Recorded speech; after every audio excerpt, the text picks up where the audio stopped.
Beautiful. I don't know what that's going to do, but it'll be on YouTube in about 40 minutes. So. In which case we say, welcome to Avid Reader, West End, 193 Boundary Street, open 7 days a week. Take your opportunities when they present themselves. True. A few of us were just talking about enjoying your book. I think most of the people in the room have read it, and most of us said that we were surprised by how funny it is. Sad as well, but funny too. And I thought maybe just for the people who are halfway through it or who haven't started it yet, if you could just maybe basically start by introducing yourself and your ideas to us. Okay, my name's Sherman Young. I'm a lecturer at Macquarie University, which is kind of where I am by accident. I'm a bit of an accidental academic, so. But having become an academic, I now have trouble actually. Is that okay at your end? Yeah. Because it's breaking up at my end, but that's all right. I actually had trouble saying my name in less than about 4 hours, so to try and encapsulate the book in 25 words or less might be problematic. But for those of you who haven't actually read the book, I'll tell you what I think it's about. And I think that it's actually a passionate defence of what books are and what books should be. And the thrust of my argument is that we shouldn't automatically think of books as things, as physical books, as physical objects. Instead, we need to understand that books are really about ideas, about that wider human conversation. And the key thing for me is that books force us to slow down. You know, they're about time.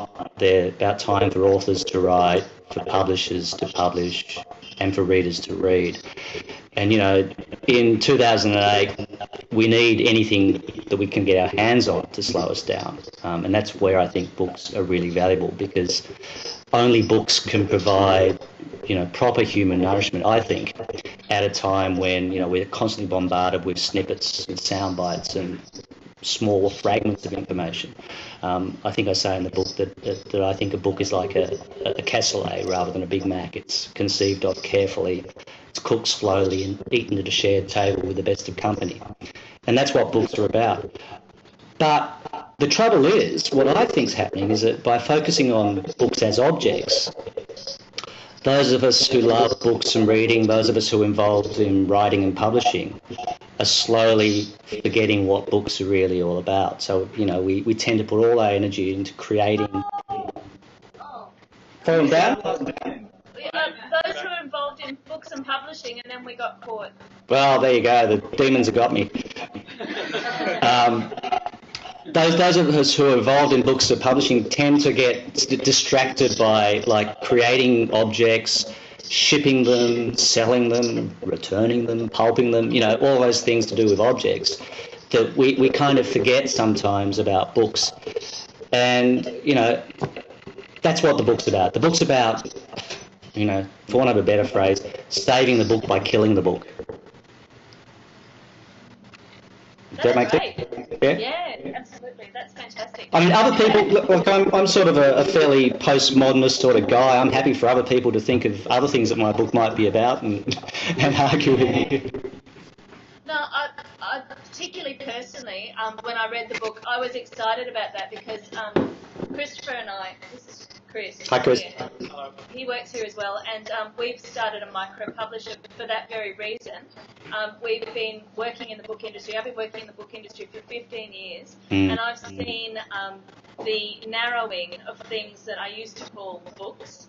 There's less and less of the things that I love, and there's more and more of the things that have...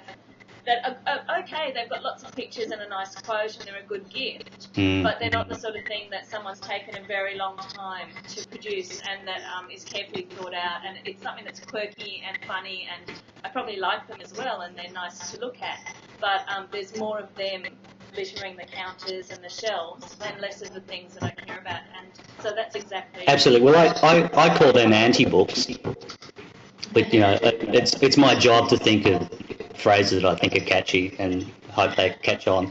But